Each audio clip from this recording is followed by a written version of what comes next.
Welcome and thank you so much for stopping by, fellow fans of Clash of Clans. It is your overexcited host, Galadon, and yes, we are on the quest to fully max out the brand new hero equipment. But first, in today's brief episode, let's break it down simply and quickly, the best hero equipment to use for every hero. Not wasting any time, let's get right into it. Obviously, the epic giant gauntlet is the way to go for the Barbarian King. The Vamp stash is probably my second pick for the King. Love the DPS increase. Of course, healing per hit is insane. This King self-heals himself. The faster he attacks, the faster he heals. So level that one up. But I would also say, since you're starting with a level 15 plus Rage Vial for the King, consider getting the Vamp stash up to at least, say, around level 10 or 12 before you swap it out. Okay, Archer Queen, Invisibility Vial is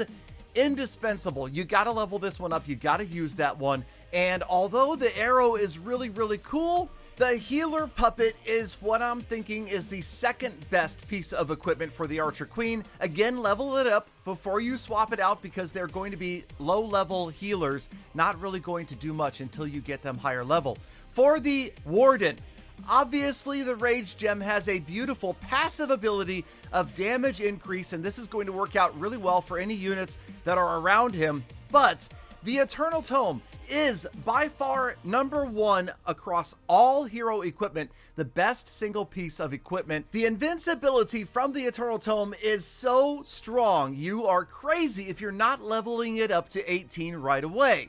So fine. In order to no longer be crazy, we'll go ahead and do that right now. Eat some gems to max this bad boy out, because again, I think that you just can't go wrong. You need this one leveled up right away. And yes, we did just spend about 6,000 gems, but now it's maxed out, and now we can focus on another complementary piece of equipment. Now, these choices can vary slightly based upon your army. For me, ground smashing with root riders all the way through the base, and the value that the healing tome brings. When you're in the core, they've seen some damage. They're maybe not as fresh as they used to be. As long as you're not using it at the very beginning of the raid, I really like it down into the core, and I feel like those two tomes together are definitely the way to go for the Grand Warden. Now, that's the setup. The Royal Champion, obviously, she doesn't have a variety yet. And again, like I said, don't put in the really low level stuff like I did right here. Okay, we're gonna swap those out.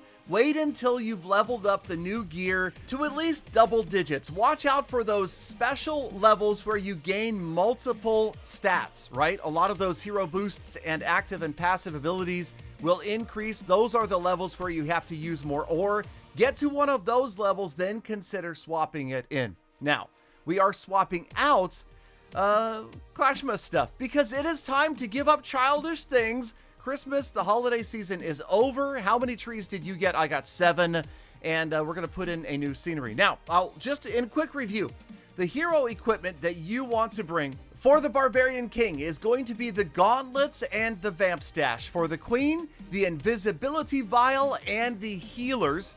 For the Grand Warden, the twin tomes of Eternal and Healing. And for the Royal Champion, definitely bring the OP Town Hall Destroy. Oh, has that not been released yet? I'm kidding, but no. Now, speaking of things that have not been released yet, of course, the Frozen Arrow, we know at some point is coming to the Archer Queen. My question is, how can the Frozen Arrow be better than the Giant Arrow if all it does is slow down a specific defense that's being fired upon? I don't see what makes that one epic. And unless you guys have an idea down in the comments, let me know. I think that is going to be underwhelming. I think that the Giant Arrow and the Frozen Arrow were accidentally swapped, and the Giant Arrow should definitely have been the epic piece for the Archer Queen. Now, of course, we are also switching out our hero skins and our village scenery.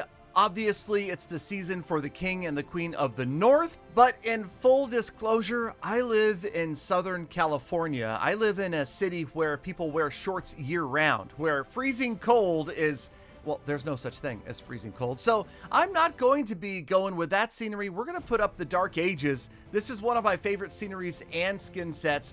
And by the way, if you guys are looking for more free stuff like sceneries, like skins, like decorations, like Clash memorabilia, then what are you doing not attending my kick.com live streams? Okay, I stream every day but Saturday.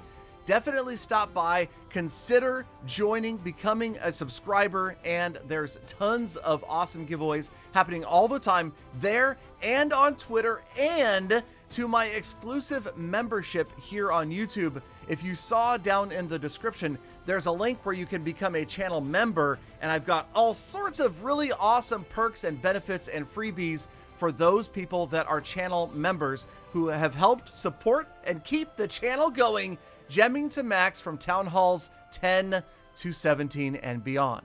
And heck, if you're still here at this point in the video, you are a true hashtag Galafan member, and I owe you a huge debt of gratitude. Thank you guys. Now get out there, make the best of the rest of your day, week, month, and year. Be kind to other people, animals, and the planet. And I hope to see every last one of you back here again tomorrow for more full attacks or in a kick.com live stream. Or both. Why not? Galadon, subscribe to the channel, use code Galadon, go to kick.com, become a member of the channel, so demanding.